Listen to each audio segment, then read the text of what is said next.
You're listening to Reza Riffs with Keith Reza and Alan Lee, right here on LA Talk Radio. Excellent, guys. Welcome to the show. Tonight's episode of Reza Riffs is brought to you by thestandupmagazine.net. You can download your copy of thestandupmagazine.net by going to www.thestandup.net. And you could download this month's issue with Theo Vaughn. Enter your email address, and in the email address, write code word Reza, and they'll put you in for a drawing for a weekend in Vegas. Also, this episode is partly sponsored by Raccoon TV, where you could go on the Facebook and go on their like page at Facebook Raccoon TV and hit like.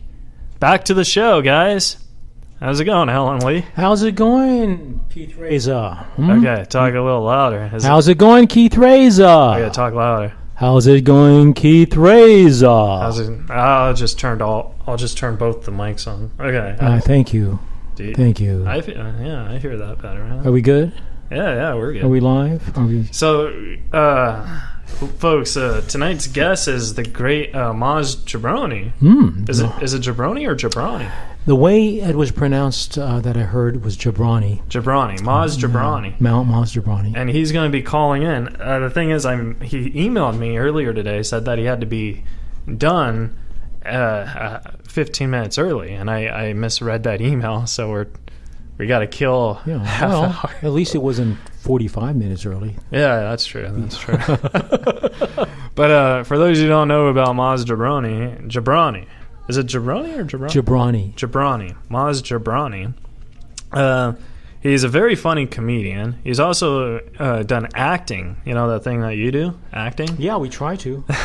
He's been in movies like 13 Going on 30, Friday After Next, and he has a new movie which is called Jimmy Vestvood.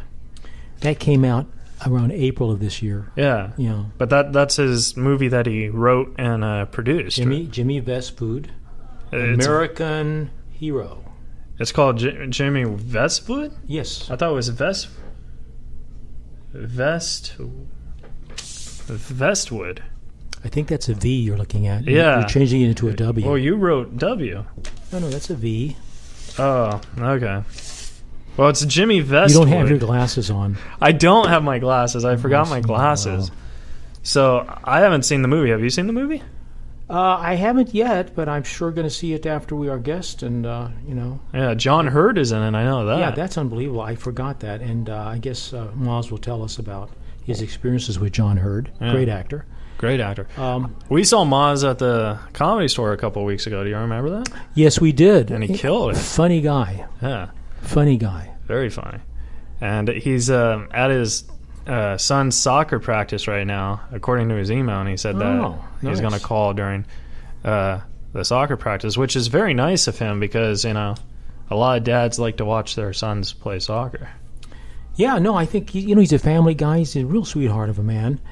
And, I'm so happy to have him on. I guess he could tell us about soccer. You've never played soccer, Alan? No, I said he's telling us about his son playing soccer. No, I haven't played soccer. Did you know? I haven't. Did you know today was National Joke Day? No, I did not. Yeah, everyone on Twitter is posting national jokes about. And everyone posts all these jokes and stuff. So I've been posting jokes. Did you put one up? I did. I didn't put one that I wrote. I put one that other people wrote. Well, it's National Joke Day. You don't want to put on your own joke. Oh, I thought you had to put your own on. Yeah. Well, so you find any joke that you like? Yeah, like a real joke. Okay. Like a Mitch Hedberg joke or something. That's very good. What joke did I put? I don't remember. I put a Kirk Fox joke on where if I married Megan Fox, I want to change my last name. Oh, how cute. That's funny, because his last name's Fox. And then Kirk Fox. Yeah, that's clever. That's funny. Yeah. So, National Joke Day, and Ralphie May was tweeting Mitch Hedberg jokes, so that was... You don't have a Twitter. You used to have a Twitter, but... You know what? I'm rebooting that Because I didn't. What was your Twitter name? Bruce. No, it was. It was Alan Lee Kami. Yeah, and it was but there was also not Bruce Lee. I know it just confused the hell out of me, and so I'm going to have a new one. Do those just expire through non-use? No, they're on there forever. I have no idea. I don't know. You know what's weird about Twitter is a lot of people have. There's a lot of fake spam accounts, so I'm sure they do expire. They have because people tweet me who I don't even know. Yeah. And then they come back and retweet me like months later. So, I mean, I'm sure... Yeah. You know, I'm sure everyone gets... I think they're called trolls. Twitter trolls. Exactly. Not spam, Twitter trolls. Yeah. Interesting. So... A little research on that. On the trolls? Yeah, and the whole Twitter expiration. I'm getting in a new account, and I'll announce it here. And you'll get it, and everybody will be following and not following and all of that. Following is cool. I just went through my list of unfollowing people. Oh. So it's 7:05. Maz is supposed to call any second. Yeah, well, you know... he's calling. He's calling. Oh, here we go. All right, ready? Hello? Maz? We just got a call. Should we call him back? Okay, we'll try calling him. You're on the board there. I mean, you know how to do this. Right, he just answer. And I think there problem with recording device. What does that mean? You know, we might need to call someone. Can you get Ronan? Just a moment. Ladies and gentlemen, we were having a little technical break here, so don't leave us. No, I'll try calling him one more time.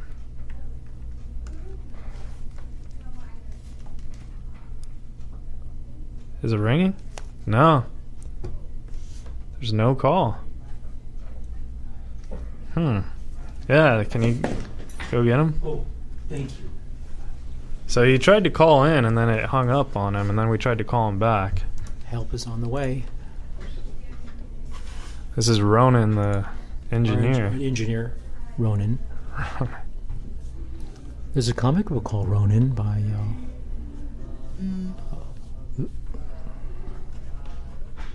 Skype is not responding.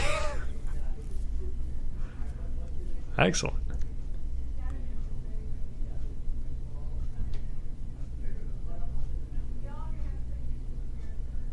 This is awkward. Silence is golden, except in radio. So, Ronan, how is your day, man? It's been good. It was bring your daughter to school to work today because she didn't start school today. He's calling me right now. Hey, Maz, the radio just went up. We're gonna call you right now. All right, bye. Awesome. Oh, thank you. Thanks, Ronan. All right, we got the technos. Wait, it's ringing. Problem with recording device. What does that mean?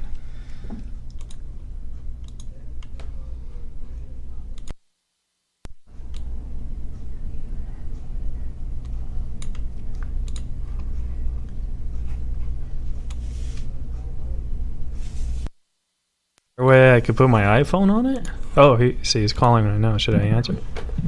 Hey, Maz, are you there? Yeah, finally got through. How you doing? Good, Thank you, man. Ronan. Sorry about that. When you called, the Skype thing wasn't connected, I guess. I don't know.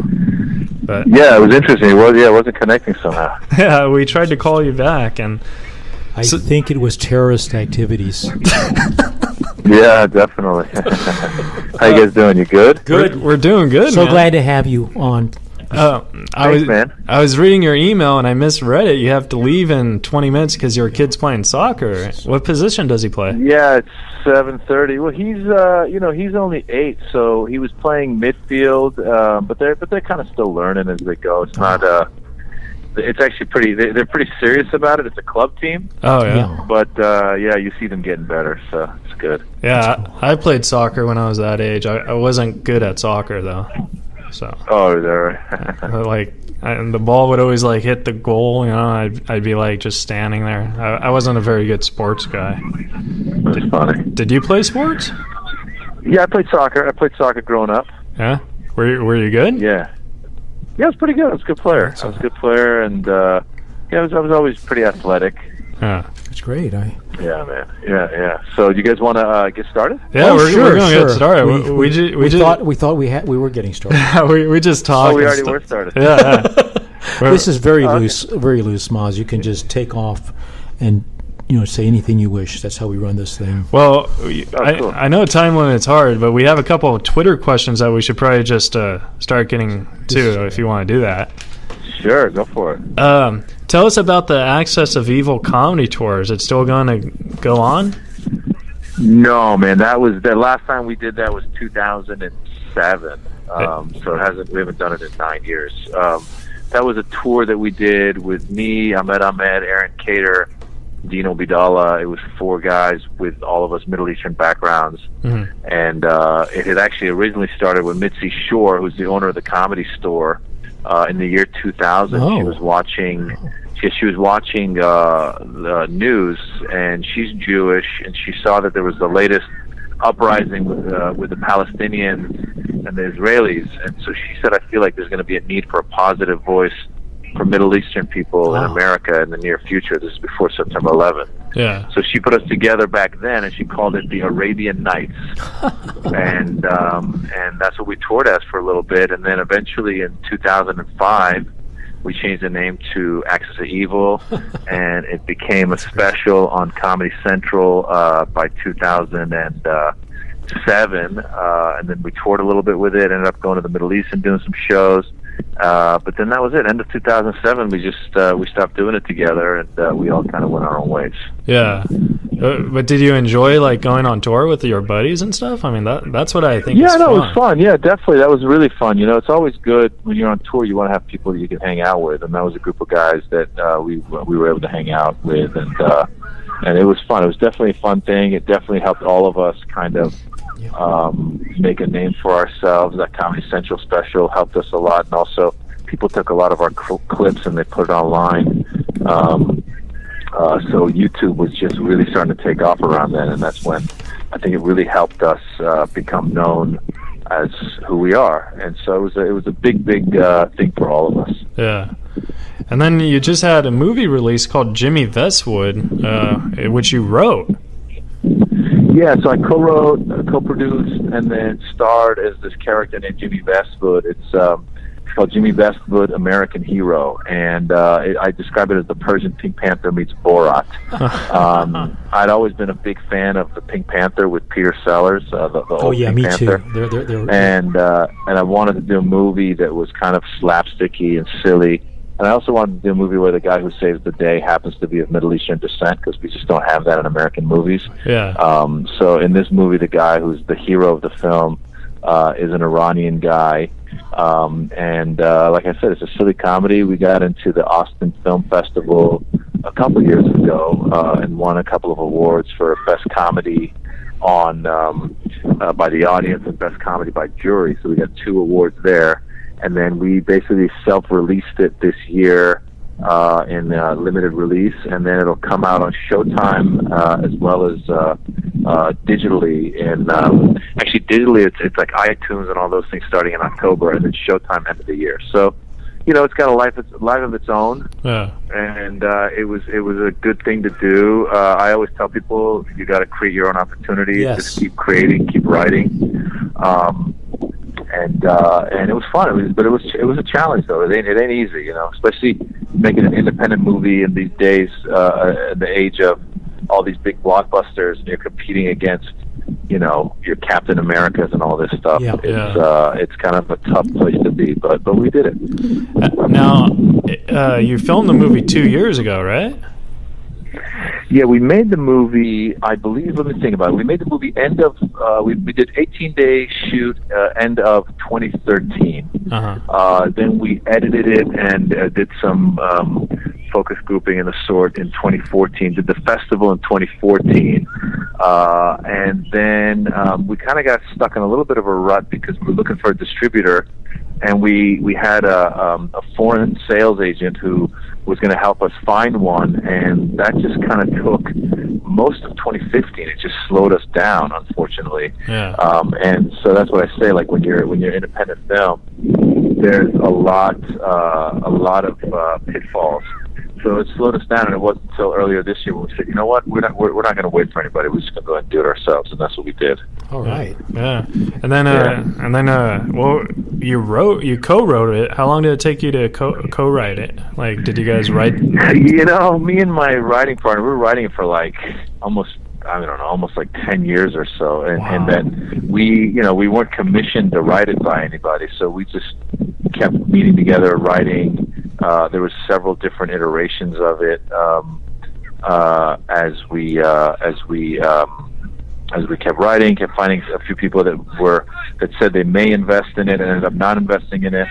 And so it was just a lot of on and off. And then finally, the version that we filmed was really like, it changed a lot from what we had until the 6 months before we filmed it. It changed a lot. Like we got together and added some other story plot lines and stuff. And again, I say, like, especially if you're making an independent film, it's not done till you've locked it. Yeah. Till you've shot it and edited it. So the beauty of that was, like, I had friends acting with us and some of the stuff. So it was beautiful to be able to tell them, hey, just go ahead and go ahead and improvise some scenes. And we already had it. Like, we would get it the way we wanted it, and then we would have fun with it. So there was a lot of that going on set.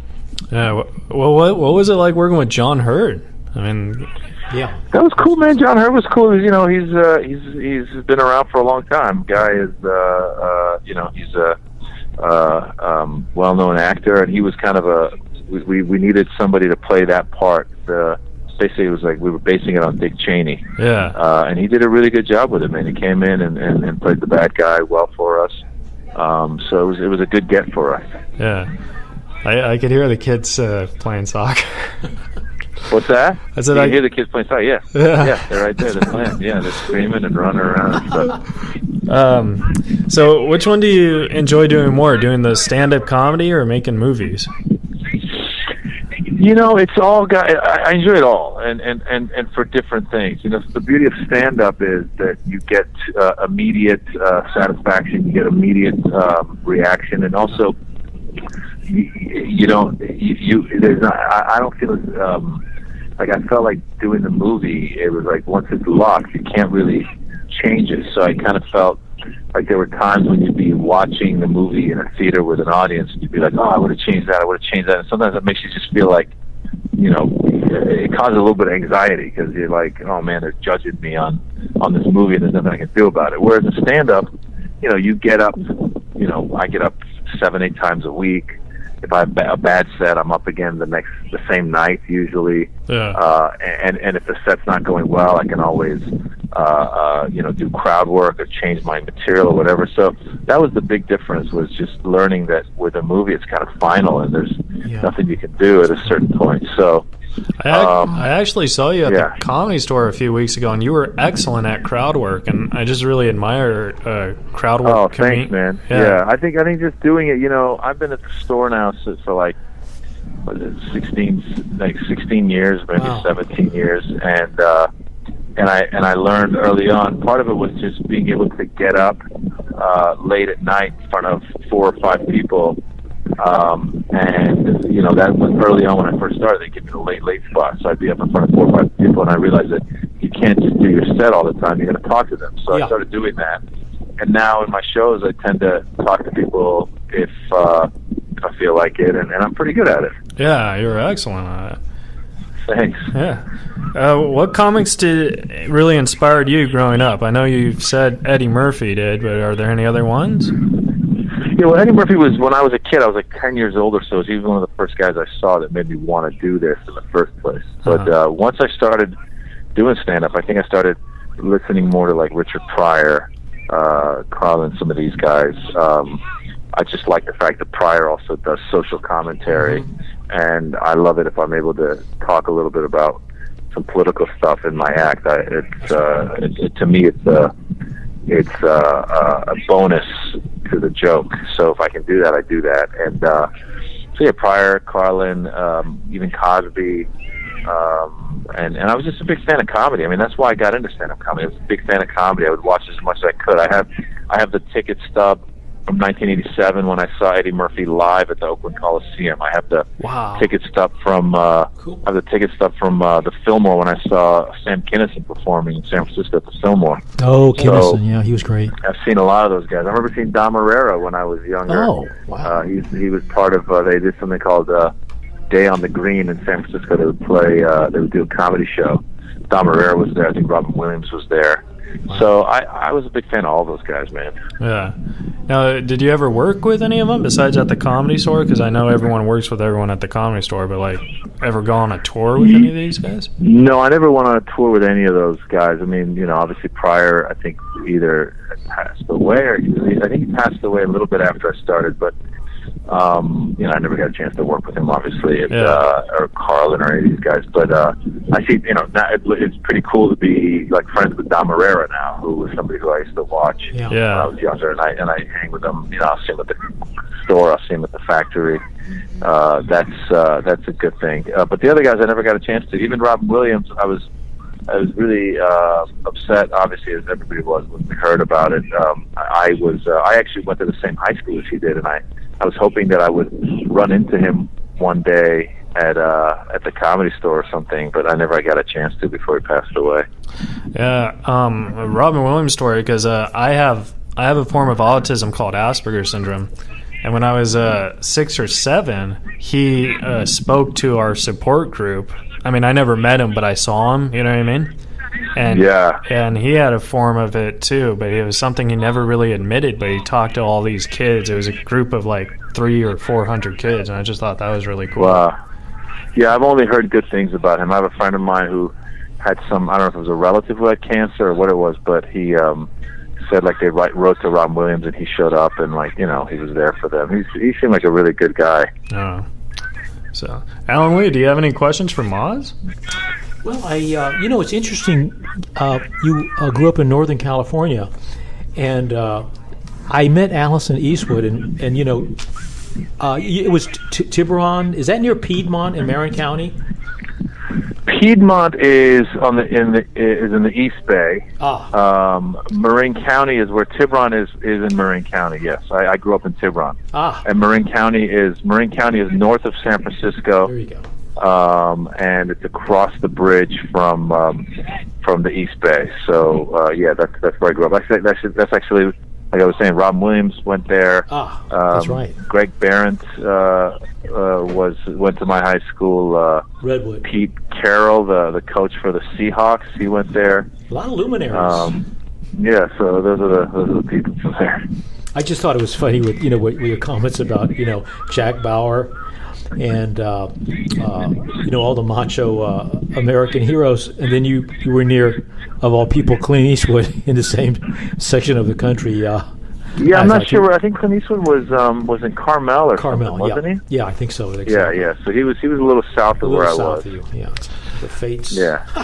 Now, Maz, can you give advice to like young aspiring stand-up comics, like, because everyone has a story on how they reached their success, like your story. Listen, man, my advice is always pretty simple. I just say get on stage as much as you can and write as much as you can. So really, it's just like, like you should get up 5-10 times a week, and you should just keep writing. Like, if you're doing the same material, 4 or 5 years later, you want to really look at that and be like, okay, what can I do to come up with some new stuff? Put yourself in uncomfortable positions.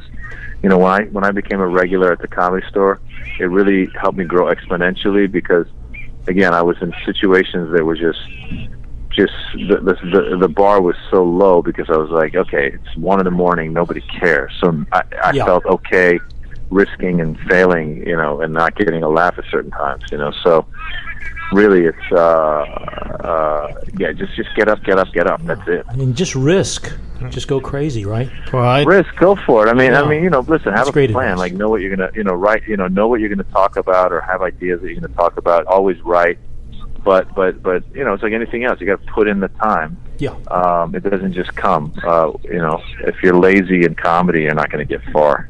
That's true, because I know, I'm sure you do too, but I know a lot of comics who've done the same 45 minutes for 15 years, So yeah, that's not good. That's not good because I think eventually, the audience gets sick of it, you get sick of it, it becomes stale. Mm-hmm. You got to be growing all the time, and things change. I mean, you change, you grow. So I mean, I have material that I used to do when my kids were babies, and I can't do those jokes anymore because they're older. So I got to write stuff, that's newer. I got to write stuff that's more contemporary. So, like I said, I think you just got to make yourself right, and just get up as much as you can. If you're getting up 2-3 times a night, you're going to want to change it up. You're going to want to try something new.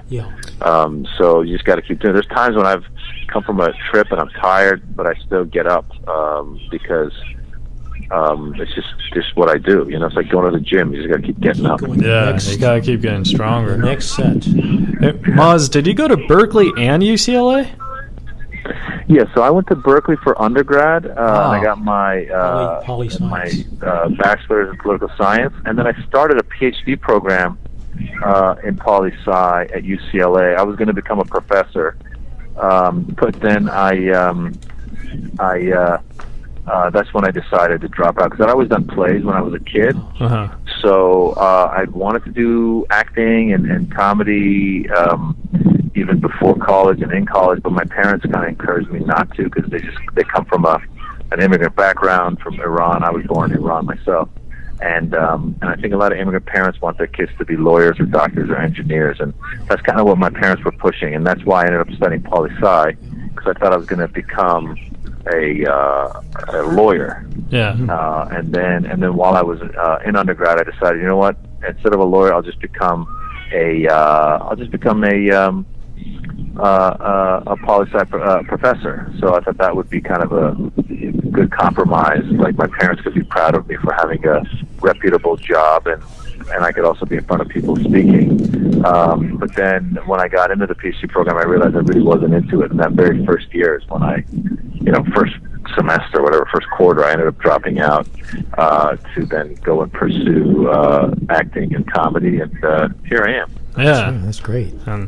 You have how many? You have 3 stand-up specials.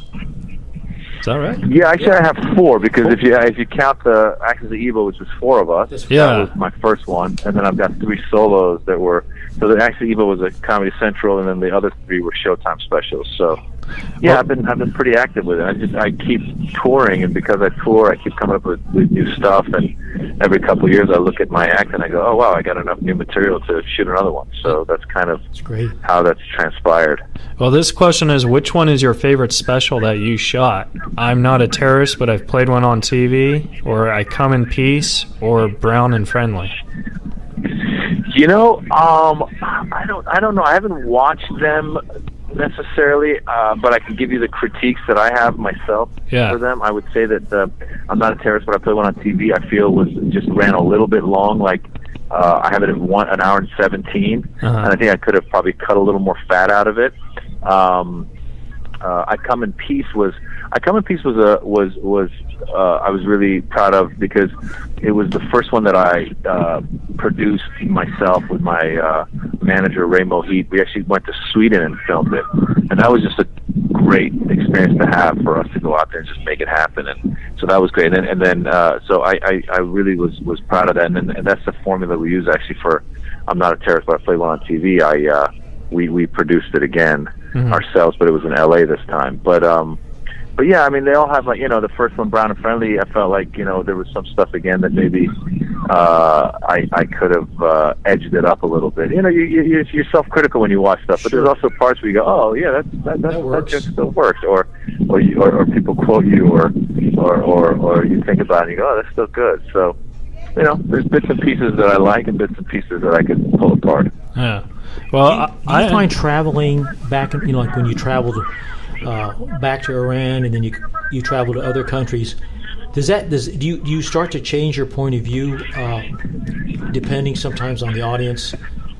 I don't necessarily change my point of view. What I have learned to do is I've learned to try to come up with some material about wherever I am. So that's you're a fish out of water, really, in every city you go to. So if you can observe a little bit, it will, I think they appreciate it if you start the show with some of your observations, and then from there I will take them into my act. And I learned that by watching Richard Pryor did a special in New Orleans, and I watched in like the first 4 minutes he was just talking about his week in New Orleans, and then he basically had them. At that point, they were into what he was saying, and then he was able to take them on the journey of his material. So I think I try to do that whenever I can. That's great. It doesn't always work because sometimes you fly in the day of the show, so you don't have any material about that place. But that's usually a good way to go. I did a small bit locally in Tarzana, because Tarzana is the name of the city founded by Edgar Rice Burroughs' estate, Tarzan. And I couldn't believe immediately the audience woke up and said, "Oh, Tarzan, Edgar Rice Burroughs, was raised by a gorilla." Yeah. And it was that idea, of like we're talking about. And this is great that you're sharing this with us. But the environment, the setting, people love that. Yeah, Maz, we know that you got to go. But I just have one more question, if I can, because I know you're. Yes, sir. You wrote a book. Is there any plans on writing another book? And did you enjoy writing it? The writing was an interesting thing. Writing a book was very different than obviously writing stand-up. The way I write stand-up, or writing a movie. Or writing a movie. But it was a long process. It probably took a couple of years. I would write on weekends and any times I had when I was, touring or I just had a little downtime. And it was a good experience. It was basically the same title as that special. I'm not a terrorist, but I play one on TV, and it's my autobiography. I try to tell it in a funny way. I think if I wanted to write another book, I'd have to really come up with a concept that I'd want to write about, because this was just me writing about me. Yeah. And obviously, I'm an expert on me because I know me. But I don't know. I'd have to really think about it. I mean, I have some ideas. Maybe I'll get a chance at some point to write like a kids book or something. I'm not sure. I'll figure it out. I could see you doing that, writing a kids series. Yeah, something. I'm down. Let's do it. All right. It worked for J.K. Rowling. It did. It certainly did. Yeah. Well, Maz, thanks so much for the interview, and I want to respect your time and get you out here at 7:30. Really appreciate this, Maz. Thanks, guys. I appreciate that. All right. Say hello to you when we see you. And we'll talk on Twitter, pal. Take care. All right. Do well. See you. All right, bye-bye. Bye. Bye. All right. That was Maz Jobrani. What a classy guy, man. Maz, man, cool dude. Yeah, I wish I would have read the email, because a half hour is just not enough. But we gotta respect our guest's time. I mean, I don't think you could tell him to leave his kid. Yeah. And say, listen, you know what? Talk to Keith Reza. Put that soccer ball down. This is Reza Riffs. Listen, we're trying. We're trying to get Tommy Morris to call us. Tommy, out there? Tommy Morris? Yeah. Mitzi, he used to run. Remember how he was at the con? I love Tommy. No, yeah. If you're out there, let's call Stephen Briggs, see if he picks up. All right. Stephen, are you out there, dude? Well, I texted him. Stephen. The problem with Stephen is he's a headliner now, so he never answers me. That's what happens when you start to move up. Oh, here we go. This is suspense on the Razor Riff Show. This doesn't mean it will pick up. It just means his phone is. It's suspenseful, dude. Yeah. Cliffhanger. Come on, Steven. Pick up, dude. Pick up, dude. As if he could hear me.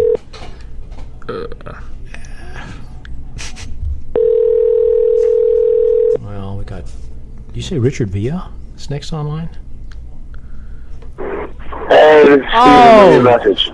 Dude, it's a damn. I really thought it was Steven for a moment. Steven, it's Keith. We're trying to call you on Razor Riffs. Yeah, man, we got a whole half hour for you here. We got a whole half hour, so... Well, you missed out, dude. You missed out, pal. So you always say, when are you going to do the podcast? I call you. We're calling you not there. Well, how many other people are waiting on we got a huge list, man. We got Richard Villa. We got Mike Muratori. lead guy. Well, Mike Moratori said he can't do it. What about Bill Word? He was my teacher in Orange County. Bill Word? Yeah, you know who Bill Word is? You know who he is. Yeah. Yeah, he was our mentor. I know Bill Word. Yeah. What? He was. All right, well, Steven, all right, later. All right, Steve. We'll see you when you get back. So, Mike, now how about Mike Moratori? I wonder if we should try Dwyer. Wow. You got his number? I do have Dwyer's number, but I don't know. I think maybe I should text him. No, you gotta no. Go ahead and call him. Be bold. Take risks. That's I'll be scared. Oh, don't come on, dude. How about? I'm looking through my phone book right now. No, we kind of know that. I mean, Mike Moratori said no. How about Fraser Smith? But that guy never answers. How about Fred Stoller? Why don't you try Fred? That'd be kind of wild. No, he might say, "Why are you calling me?" No, Fred would say, Fred would say, Fred doesn't think highly of me right now. No, he does. He just likes to go to Vegas without you. Yeah. I'm just joking. That's a horrible joke, Fred. Yeah. We're just kidding. We can't talk about my personal problems. No, I'm just saying, he's a loner. Has nothing to do with you. What else? You want to try Richard Villa? Yeah, I thought you would. Nah, we'll try Richard. Oh, wait. I just called Steven again. Oh, no. Well, damn it. Hang up. I don't know how to hang up. That'd be odd if he answers this time. That'd be kind of cool, actually. Hey, what's up, Steven? Hey, how's it going, man? Oh, good. Man, you know what? Guess what? You're on Reza Riffs right now, baby. You're a guest, man, because you know what? Oh, nice. How's it going, guys? Yeah, good. Steven. Alan Lee here. You were just on after Maz Jobrani, man. Yeah, so you're following Maz Jobrani. So actually... That's how it usually is. I usually follow him. Yeah, no, he opened for you on our show. So you're actually... Yep. Yeah. You're headlining. In a way, it worked out. Stephen Briggs is headlining the show, and Maz Jobrani opened up for you. Is that wild? Yeah. So Stephen, what happened is Maz emails me and says that he has to leave by 7:30 because his son's playing soccer, and you know how I misread shit all the time. You know what I mean? Yeah. Not all the time. Well, I do it all the time. Most of the time. So I thought the email said, "Call me at 7:30." Wow. So I was like, oh wow. Yeah. So how you doing, buddy? What happened?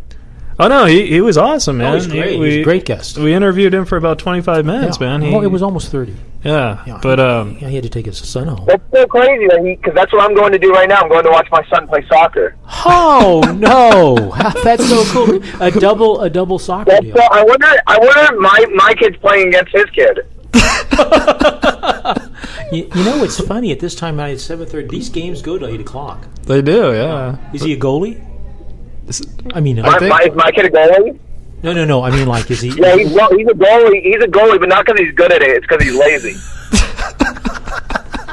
He doesn't want to run up and down the field. Oh. And a goalie's the only position that you can stand there and pull snacks out of your pocket and start eating it. Oh, that's so cute. Steven, I have a question, man. Did you already go on the road with Jerry Bednott?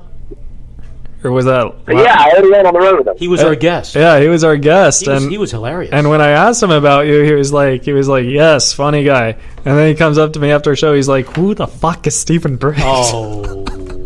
What was this? What? How long ago was this? This was about a month ago. Well, oh, yeah, dude, I went on the road with him a week ago. So, yeah, of course. Oh, that's funny. I'm shooting a sketch with him tomorrow. Are you? No, he did remember him. No, I know, but Jerry was being funny. He was just being funny. Alan's afraid I hurt your feelings. I'm not. You're not going to hurt my feelings? You think you're going to hurt my feelings? Steven likes... doesn't know who I am? Stop it. Steven likes me. Listen, if my own mother doesn't know who I am, you think I'm going to care if someone else doesn't know who I am? There you go. See? I told you. Steven, I think you should tell Alan the Phantom of the Opera story. I love that. Tell him the story. It's like a song. Yeah, do it. You mean behind it? I'm not going to sing it to him. Alan, if you want to hear it, buy my album on iTunes. I will. I've seen you do it twice. Shameless promotion right there. It's one of my favorite bits of yours. Steven has an iTunes album out called Whiskey Dick, and Steven, you know Let's what's plug weird? that. Whiskey Dicks, Stephen Briggs on iTunes. Yeah. You know what's weird, Steven, is I gave you my special for free, and you made me purchase your CD. Well, here's the thing. Okay. Let me rebuttal that. Here's the thing. My album is produced by a record company. Therefore, they don't even give it to me for free. See? Seriously? Yeah, he's a businessman. Yeah. Wow. That's cool. They don't even give Yeah, you, man. They don't even give you free copies for free? No free copies. Wow. So therefore, if I can't get it for free, I can't give it to anyone else for free. No, they have production costs. There's like each one costs X amount of. Yeah. I've been trying to do an album with the guy who did his album, but now that I know I won't get them for free, makes me question if I want that. Life is not free. But it was a good experience because the album was hilarious, Dude, man. yes. Oh, you listened to it and you liked it? Of course I did. I told you I would. Oh, Yeah, thanks, man. I loved it. Yeah. Yeah, the sound engineer, the guy who did all the sound engineer, he has what do you call that when you win an award in music? A Grammy? Yeah, the Grammys. It's a Grammy. He has a Grammy Yeah. Wow. for doing he did Macklemore's first album. Wow. He did whose Who's first that? album? Wait a minute. Say Macklemore, the rapper. Oh, He did his first album. So I was like, I was kind of blown away that the sound guy doing my album has a Grammy. yeah. Well, that's great. Yeah, man. Yeah, so I was like, that's very cool. So, I was like, at least I know he's good at his job. Yeah, I mean. so when you filmed it, did you have any openers, or did you just go up and do it? No, there was some local people that kind of like did some stuff in the beginning. They like told a few jokes, and then I went up there and just did whatever I wanted Yeah. for like an hour. That's great. For an hour. Did you do the? Yeah, and then they cut it down. Yeah, they cut it down. Yeah, because I would improv too a lot, so they cut out like all the improv I did. Oh. So, what was your favorite improv thing you did that they got cut out? Like, I did this part that was it specifically only works for when you're recording an album, but I was like, I'm recording an album, and this guy's yelling. I'm like, hey man, I'm recording an album right now. I don't need any features on my tracks. That's funny. I thought you were gonna like share a Keith Reza Stephen Briggs story on the album or something, like when we went to Vegas. I'm saving that for the second album. You're saving that for the There second you go. album? It'll be on the second. When you can come open for me. Ah, There you go. Yeah, yeah. Because then I can bring you on stage and we can tell a story together. Yeah, That would be cute. I was actually thinking about a story about That's it. the only time I'll have a feature on my album. Yeah. Steven, do you remember when you and I, and I think Michael Benson was with us, but we went to North California to do that comedy competition, and I was on the second show, you guys were on the first show, and... Oh, I remember that. Yeah, Tommy T's. Yeah, it was at Tommy T's. So the grand prize, Alan Lee, the grand prize was like, what was it? It was like $5,000 or some Big shit? chunk of change. Yeah. $5,000. No, I don't think so. What Was it that high? How much was it? 5,000. I don't think it was that big of a deal. I don't think it was like a big prize. It was like I think it was like a week of work there and like $500. Oh. Well, it was had to be worth it for maybe us to go maybe down it was about $1,500. Maybe it was 15. I don't know. I don't think it was 5,000 though. Okay, I would have remembered that. But I would have tried hard. But it was enough for us to go. Well, that's the point, right? Oh no! I only went because you guys were going. Yeah, I only went because you said you wanted to go. Anyways, that's not the point. The point is Oh, that's all. the point is this. So Michael does the stand up first. Yeah. He bombs. And then Steven goes up. He does okay, but he doesn't move on. And then they both turn to me. He's like, "You better fucking win." Oh yeah. So then, Don't tell us they drove me for nothing. yeah. That sounds like it was quite a road trip. And then I didn't win, Oh. but I got work there. So Well, that was kind of a. Yeah, you did get work there. I did get work there. There you go. So it wasn't completely. So what are you doing? Are you? Have you gone back and this again? Yeah, I've gone again. I don't. Yeah? Yeah, I think I went with. I don't remember who I went with. I think it was Cisco. Do you remember Cisco? Oh yeah, the guy who wrote the song. No, that was Cisco the comedian. Oh, I I don't know. I only know Cisco who wrote the thong song. Oh, well, there's a comedian named Cisco. No, remember when the beat goes da-da-da-da. Little make your booty roll da-da-da. Baby, that thong. You know that hit Summer Jam? Yeah. I love that song. Steven, I It's a good song. I really want you to tell the Phantom of the Opera on my podcast, so will you please do it? But I don't know, because I don't like to sing unless I have to. I want you to. Why don't you just play the track? There you go. I can't play the track on air. I give you permission. I'm in a studio, man. Yeah, but I mean, I'm sure you have it downloaded on your phone or something like that. If you have iTunes, you can just play it right off your phone, or you can pull it up on a computer if you're in the studio and just play it like that. Bam. All right, well, I'll play it, but then if you're not going to do the Phantom of the Opera, you have to tell us about what happened with your gay roommate, and then we'll call you. We'll get you in the studio. Oh, man, you just asked me to do all my bits, like, to an audience of 2 right now. No, dude, we got an audience of 4. My parents are listening. Okay. Oh no, I believe you have listeners, but right now it feels like 2 to me because I'm talking to you 2. Did you guys do this to Maz? Did you treat Maz like this and tell him to do his bits? No, not at all. We had questions for Maz, but I don't have any questions for you because I know you're being hard you. on Steven, and Steven called here. Wouldn't that be even better to have questions for? Because you know me, it'd be easier to ask questions. Oh, you want a question? Like, give them those, like, what made you go into comedy, or who's your favorite comedians? In high school, what happened to you that made you become a comedian? Steven, in high school, what happened to you that made you become a comedian? I went to military school. And I saw way too many penises. He went to military school. Did you go to military school with Rob Jurgensen? Yeah. Yeah. That was... But I went to 2 military schools. I think he just was at that one. I went to one right before that, too. That's great. And then... Steven did I think he went to college military school as well. Some kind of college military school. So, yeah, he's been to a bunch of military schools. Steven did a show for the military. Steven, you're doing the Brea Improv at the end of August?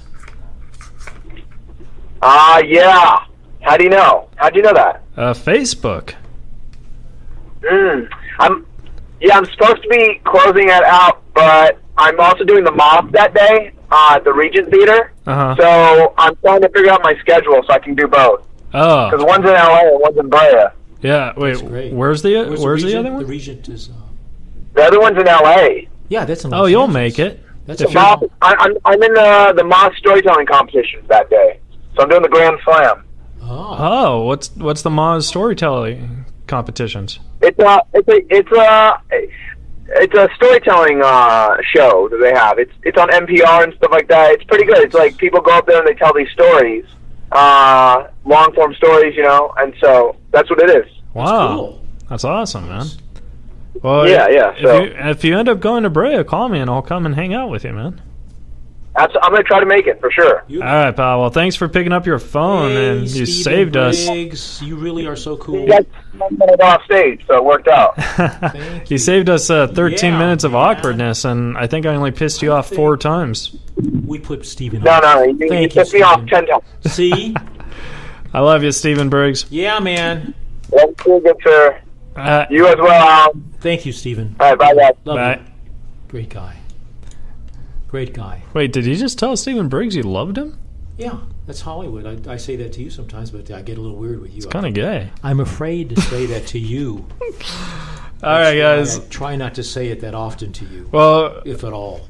Give it up one more time for Steven Briggs for picking up. But this episode was about Maz Jobrani mostly. And you guys, if you want to follow Maz on Twitter, you could follow him at Maz Jobrani. And then on Facebook, he has a fan page. Yes, he does indeed. And then his movie called Jimmy Vestvood is coming out in October. You guys could purchase that. Jimmy Vestvood, Amerikan Hero. He's also a regular at the Comedy Store, and he's doing the Irvine Improv in October. So you guys could purchase tickets to see that.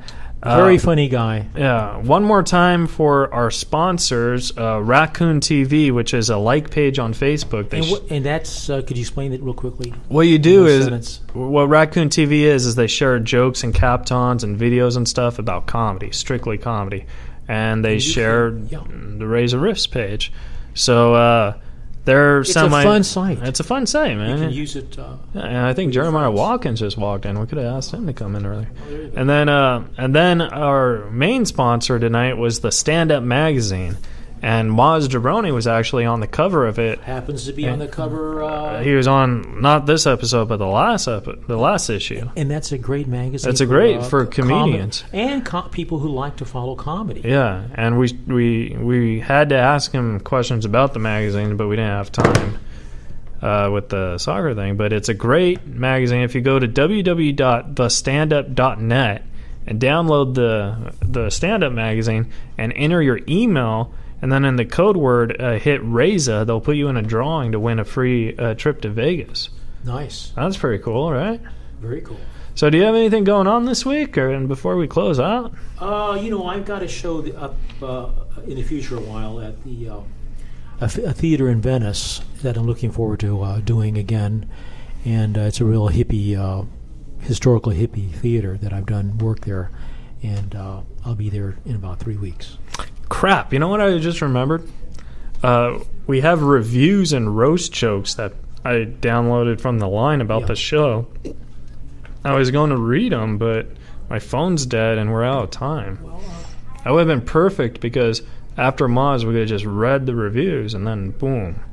Well, how much time do we have? We don't have any time now. Oh, okay. Well, we'll have to do it another time. We'll have to do it another time. For a rainy day. Save it for a rainy day. Well, guys, one more time, thank you very much for Maz Jobrani for being our guest tonight. And thank you for Stephen for pulling a nice little surprise guest in. Yes, we love Stephen Briggs. And again, our thanks to our guest, Maz Jobrani. And you could follow him on Facebook and Twitter. And remember, he's performing at the Irvine Improv in October, so purchase tickets to see him. Yeah, man. We also like to give a big shout-out to our producer, Ron Jamin, who thank you, Ron. Produces the show by making YouTube clips and little clips and promotes it. He's a great guy. He also made a Reza Riffs webpage for us. So we're finally catching up. We're finally getting everything we need. And then the season's done. So by season 4, everyth's going to be... This is great. We're having a blast. We're having a lot of fun. Sam just gave me the light, and I don't care anymore. All right. All right. Well, Alan Lee, we love you, pal. And, dittos, baby. I'm Keith Reza. I'm somewhere this week. I don't know where, but my phone's dead. But just, tweet me. Oh, I'm headlining the Brea Improv in September, so that's cool. All right, guys, one more time for Maz Jobrani, the Stand-Up magazine, and Raccoon TV. Thank you guys so much. Thank you. Keith Reza, see you guys next week. All right. You're listening to Reza Riffs with Keith Reza and Alan Lee, right here on LA Talk Radio.